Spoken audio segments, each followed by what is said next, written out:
Quando a maldade humana encontra a ocasião. Um dos acontecimentos mais brutais de todos os tempos. Uma das maiores e mais promissoras estrelas de Hollywood é assassinada sem que hajam sequer rastros. O mundo inteiro ligado nas investigações de um crime que parecia insolucionável. Do outro lado, um jovem sino-americano trabalhando como instrutor de artes marciais nos Estados Unidos, quando o preconceito contra asiáticos vivia o seu ápice. O cenário perfeito para uma de tantas injustiças que vemos aí corriqueiramente. Só que essa era a vida do Bruce Lee. E como tudo nela, e se eu te disser que além desse fato marcar o começo de uma ira gigantesca por parte dele por Hollywood, ele só existe hoje por causa desse acontecimento.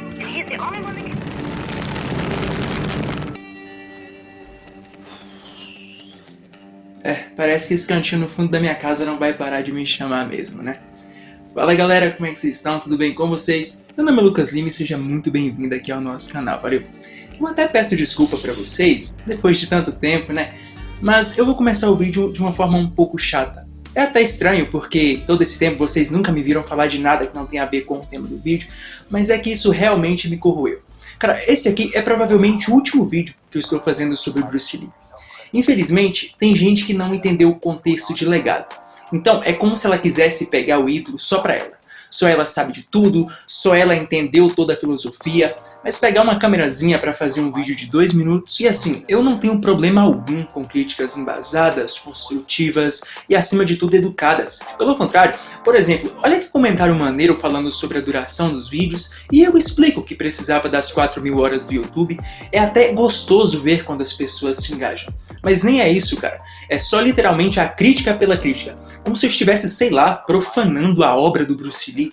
E cara, não seja esse tipo de pessoa. Isso é muito feio. Eu não faço conteúdo sobre pessoas ou coisas que eu não tenho o mínimo de interesse. E se o Bruce Lee é de longe a pessoa que eu mais tenho vídeos falando sobre aqui no canal, é porque eu admiro muito a obra dele.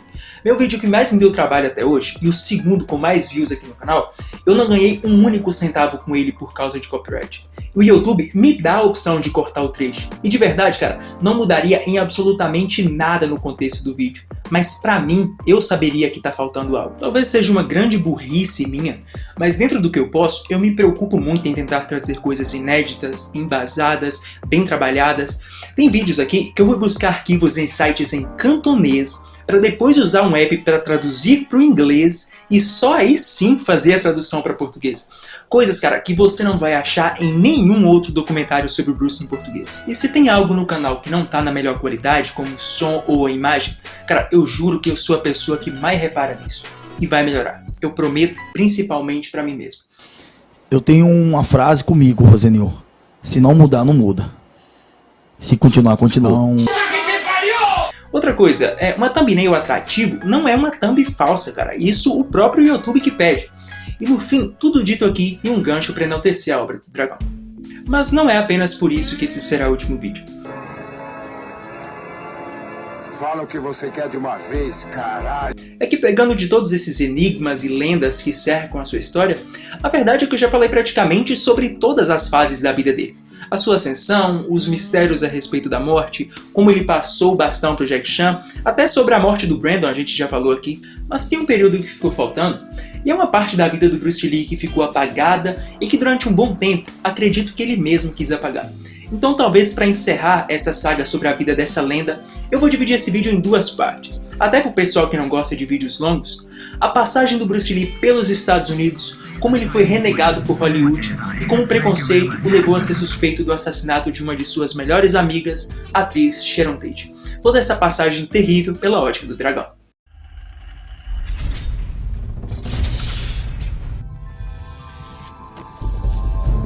Eu até já imagino que alguns de vocês estão pensando.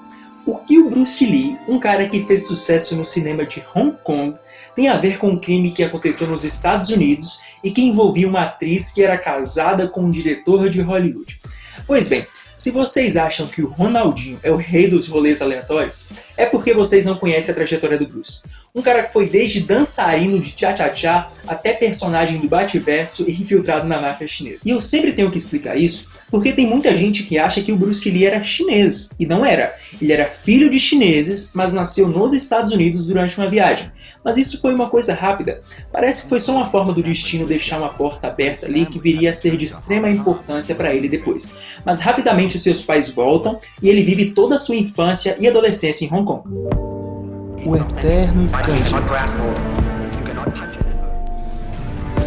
E muita gente fala sobre ele ser um super-humano com superpoderes, mas cara, o que eu mais admiro era a determinação desse cara. Porque tem relatos que desde criança ele já falava: eu quero ser um astro de TV. Veja bem, um astro de TV, não de cinema. Algo que ele tinha na cabeça desde criança e que atravessou o mundo para ir atrás. Com 18 anos, ele vai para os Estados Unidos com a cara e a coragem, mais especificamente para Seattle, e cara, praticamente ele desenha tudo o que viria a se tornar. O destino só mudou uma coisinha, porque ele atravessa o mundo em busca disso, mas só alcançaria quando voltasse para Hong Kong 15 anos depois, no cinema de lá. Sobre os detalhes dessa ida para a América, tem gente que diz que ele saiu porque brigou com gangues e foi ameaçado de morte, mas para não desviar do foco, eu vou deixar para falar disso no próximo vídeo, porque inclusive eu achei uma entrevista do irmão dele onde ele conta todos os detalhes. Mas uma coisa é certa, essa obstinação pela televisão nunca deixou de ser um dos seus focos. Outra lição da vida do Bruce: saber entrar e sair de todos os lugares. Aquela clássica frase dele do Be a Water não poderia ter sido dita por alguém mais adequado. Para vocês terem uma ideia, ele chega nos Estados Unidos em 1959, começa a estudar filosofia, em paralelo ele começa a dar aulas de Kung Fu na própria faculdade, daí ele abre a sua própria academia e apenas através do bom relacionamento, do preparo, do respeito que ele ia ganhando das pessoas, ele entra em praticamente todos os lugares. Porque ele estudou filosofia, mas era um cara sedento por conhecimento. Então ele também tinha uma boa noção de educação física, da teoria filosófica, da psicologia aplicada às artes marciais. E nisso, ele vira uma presença constante nos eventos de karatê, até para dar seminários. Eu tenho livros em casa, todos riscados com anotações, e é fascinante ver quais as fontes que ele usou e quais eram seus guias. Ele tinha livros de esgrima ocidental em casa que podem ser usados para o boxe. Eu me lembro que ele sempre dizia para você observar o que é útil e descartar o que é inútil e acrescentar o que for essencialmente seu. E é onde ele vira brother do professor do Elvis, conhece o Fumio Demura, que para quem não sabe foi o cara que inspirou o Karate Kid, foi o dublê do Sr. Miyagi. Mas uma pessoa em especial, sem dúvidas, foi a mais importante que ele conheceu. Um cabeleireiro chamado Jay Sebring, o Cabeleireiro das Estrelas. E guarde muito bem esse nome, porque se você conhece o Bruce Lee hoje, é muito por causa do dedo desse cara. Then what weapon you will be using? To the eyes, you would use fingers. Don't worry. To the eyes. Or straight at the face. From the waist. Mas antes de qualquer coisa, o Bruce sempre esteve preparado em todas as oportunidades que apareceram. Já pensando anos-luz à frente da sua realidade, em 1960 ele já fazia fotos, gravava fitas dele treinando, escrevia roteiros para tentar levar nos estúdios, enquanto também escrevia toda a metodologia da arte marcial dele, o Jeet Kune Do. E esse Jay Sebring vira o seu aluno e leva uma dessas fitas para o diretor William Dozier, que estava produzindo uma das séries de maior investimento da Warner na época, Besouro Verde. E assim o Bruce consegue o primeiro papel dele na TV, em 1966. ABC, where I'll be seeing you in the Green Hornet. I am Bruce Lee, inviting you to join me every Friday night on most of these ABC stations. E essa é uma passagem triste, mas ao mesmo tempo eu diria que uma das coisas mais importantes que aconteceram na vida dele. Porque ele foi a única coisa que prestou nessa série.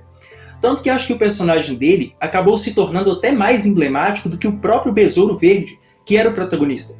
Só que ainda assim era um papel estigmatizado e ele não recebe mais chances. E por que eu disse que ainda que muitos esqueçam dessa fase, ela pra mim foi a mais importante? Porque essa foi a prova de fogo dele. Porque ele quebra, se lesiona, tem roteiro roubado por Hollywood. A Linda Lee passa praticamente a sustentar a casa deles. Mas o Bruce, ele sempre foi muito perspicaz pro marketing. Então, ao mesmo tempo que ele consegue arrumar um papel pequeno, outro ali, ele também aprendeu sobre TV. Foram nessas participações pequenas, por exemplo, que ele conhece o jovem diretor Robert Close, que mais tarde ele levaria para Hong Kong para dirigir o filme mais importante da sua carreira. E também, para se manter, ele tem a ideia de se vender como treinador das estrelas. De fato, ele treinava muita gente fora. E com isso, ele conhece muita gente importante. Por exemplo, o Steve McQueen, o maior astro da época, começa a ter aulas particulares com ele. É dito que ele chegou num ponto em que ele chegou a cobrar $1.000 por hora para dar aulas particulares. E em paralelo a isso, o cabeleireiro que ajudou ele lá atrás, lembra? Arruma um trabalho para ele como instrutor de artes marciais no filme chamado Arma Secreta contra Matt Hell. filme que era estrelado pela Sharon Tate, que era ex-namorada e muito amiga desse cabeleireiro. E aqui o Bruce conhece duas pessoas que marcariam para sempre a sua vida. Uma é o Chuck Norris, que era um figurante de porteiro nesse filme. A outra, a própria Sharon, que ele viria a instruir e que acabaria se tornando sua grande amiga. E assim, eles se deram tão bem que ela pediu para que ele continuasse dando aulas para ela mesmo após o fim das filmagens. E nisso, o Bruce vê ela se casando com Polanski, ficando grávida, e por coincidência, eles alugam uma casa perto de onde o Bruce e a Linda moravam. Então, eles acabaram se tornando amigos mesmo, de frequentar a casa um do outro.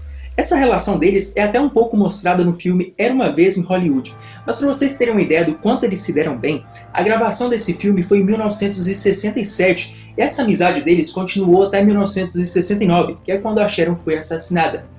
Mas então você me pergunta, Lucas, se o Bruce Lee era amigo de todo mundo, se o Polanski gostava dele, então por que diabos ele foi considerado suspeito do assassinato da Sharon, que é o que está no título do vídeo? Foi você, Bruce? Pois bem, se eu disse lá atrás que a vida do Bruce Lee foi um imenso rolê aleatório, onde muitas das coisas foram se encaixando da forma mais insana possível, esse crime foi algo muito parecido. Eu não irei me aprofundar nos detalhes desse fato macabro, porque esse não é o foco do canal. Mas para quem gosta desse tipo de assunto, eu vou recomendar um documentário do Investigação Discovery que me marcou para sempre. Mas cara, a sucessão de coisas nesse caso, coisas que não tinham absolutamente nada a ver com a outra e foram se encaixando da forma mais coincidente assim, é uma coisa absurda, surreal. A começar pela história do orquestrador Charles Manson, que era um andarilho, filho de prostituta, que saiu lá de Ohio para parar lá na Califórnia com um monte de hipsters perdidos, perto de onde morava a Sharon. Depois entra o baterista dos Beach Boys, que por algum motivo foi parar no meio desses loucos e marca uma audiência com o produtor dos Beach Boys pro Charles Manson, porque esse louco por algum motivo queria gravar um CD. Esse cara fala que o Charles Manson não cantava bosta nenhuma e ele descobre o endereço para se vingar. Só que essa era exatamente a casa que estava recém-alugada para Sharon Tate, que não tinha nada a ver com a história. Então não tinha absolutamente nada que ligasse o Charles Manson até o assassinato, e as investigações se seguiram por meses e meses. E você imagina como ficou a cabeça do Polanski, que simplesmente não fazia ideia do porquê da morte da esposa, do filho que estava esperando, e tudo aquilo com muito requinte de crueldade, algo que sugeria mesmo vingança, algo passional. Então, é justificável que ele desconfiasse até da própria sombra. E uma das poucas pistas que os criminosos tinham deixado na casa era exatamente um par de óculos. E aqui até uma curiosidade é que o Bruce Lee tinha miopia num grau bastante avançado, então ele sempre usou óculos de grau.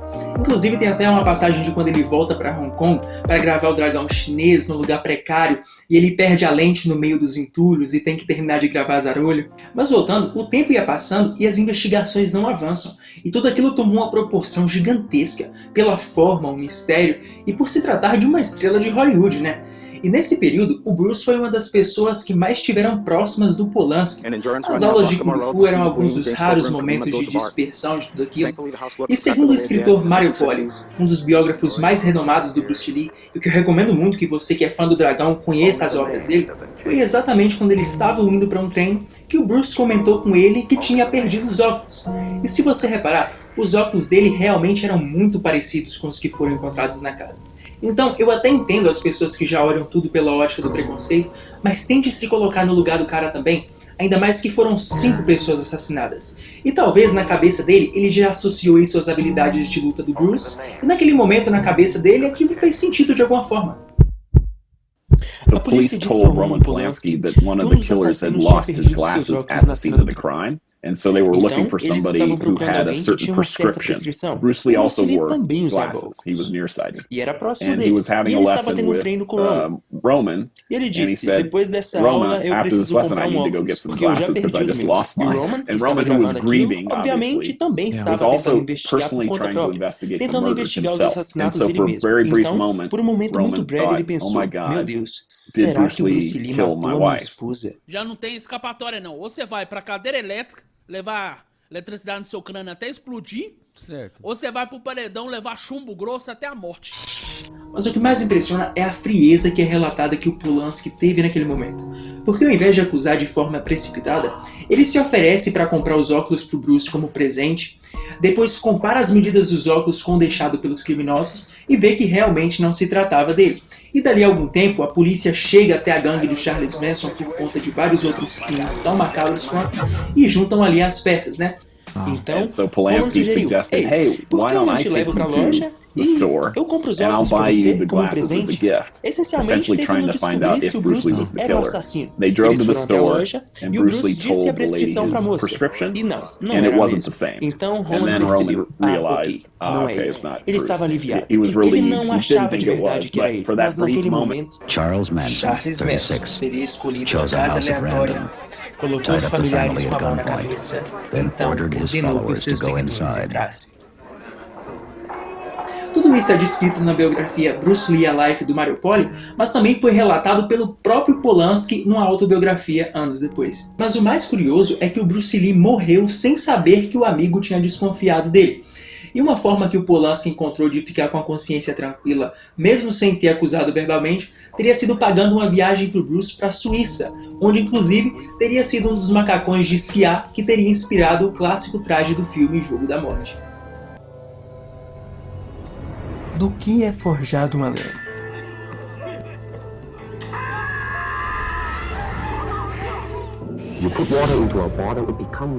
Mas lembra que eu disse pra você não se esquecer do cabeleireiro dos famosos, ex-namorado da Sharon Tate, que foi a primeira pessoa a levar uma fita do Bruce Lee pra Warner que o colocou na TV? Pois é, ele foi uma das 5 pessoas assassinadas naquela fatídica noite. E 2 anos mais tarde, o Bruce Lee iria visitar Hong Kong, seria aclamado por lá, porque por algum motivo essa série fez muito sucesso por lá, com direito a levarem ele até em programas de TV, e foi assistindo um desses programas de TV que o diretor chinês Raymond Shaw contratou Bruce Lee para fazer todos os filmes que o consagraram à glória. No verão de 1969, essas mortes horríveis aconteceram, esses homicídios estranhos. Quando os assassinatos de Manson aconteceram, foi horrível, foi assustador. 5 persons, including actress Sharon Tate, were found dead at the home of Miss Tate and her husband, screen director Roman Polanski. Meu pai trabalhou com a Sharon Tate, na verdade, no verão antes dos assassinatos, no filme Arma Secreta. Jay Sebring apresentou meu pai ao William Dozier, produtor do Batman, e também produziu o Besouro Verde. Bruce era um bom amigo de Jay Sebring, Sharon Tate também. E os assassinatos foram seguidos pela próxima noite com mais assassinatos. Foi um pesadelo. E muito assustador por Bruce também, porque a mentalidade do Bruce era de proteção, de cuidar da gente. Mas isso é parte de uma sucessão de coisas que foi deixando ele desgostoso com a América. Porque a Sharon Tate, num período onde o Bruce só recebia papel pequeno de coadjuvante, todos com o mesmo estereótipo, ela foi alguém que viu a essência, o valor dele antes de tudo. Algo inclusive que o Sr. Tarantino deveria ter feito antes de fazer um filme sobre ela e colocá-lo como uma caricatura. Literalmente disse que o Bruce Lee era arrogante, que não contribuiu em nada para o cinema. Cara, e se você assistiu esse vídeo inteiro e concorda com alguma dessas duas afirmações, você não entendeu nada. Mas esse cara merece um vídeo específico. Eu não posso fazer tantos vídeos sobre Bruce e deixar uma barbaridade dessa passar. Será a minha forma de finalizar esse ciclo colocando cada coisa no seu devido lugar. Afinal, se tem duas coisas que nunca se misturaram, foram Hollywood e Bruce Lee. E só essa fala do Tarantino já é um bom insight para você entender como um homem sozinho engoliu uma indústria. Eu não sei qual é a fase da sua vida que você está passando, mas eu queria que você projetasse essa cena do dragão voltando para a China, depois de todas essas portas na cara, indo para um estúdio que, segundo ele, tinha ratos, mas ele nunca perdeu uma coisa que era a mais importante, a crença nele mesmo. Foi uma vida inteira para ser lembrada por 3 anos. Então esvazie a sua mente, absorva o que for útil, descarte o que não for e adicione aquilo que for só seu. Valeu? A dor é uma chance de crescer. Se esse vídeo te ajudou, mesmo que por alguns minutos, a se distrair ou a aprender alguma coisa nova que não sabia sobre essa lenda, você pode me ajudar se inscrevendo no canal, deixando o seu like, comentando alguma coisa que quer ver por aqui. E é isso, até a próxima.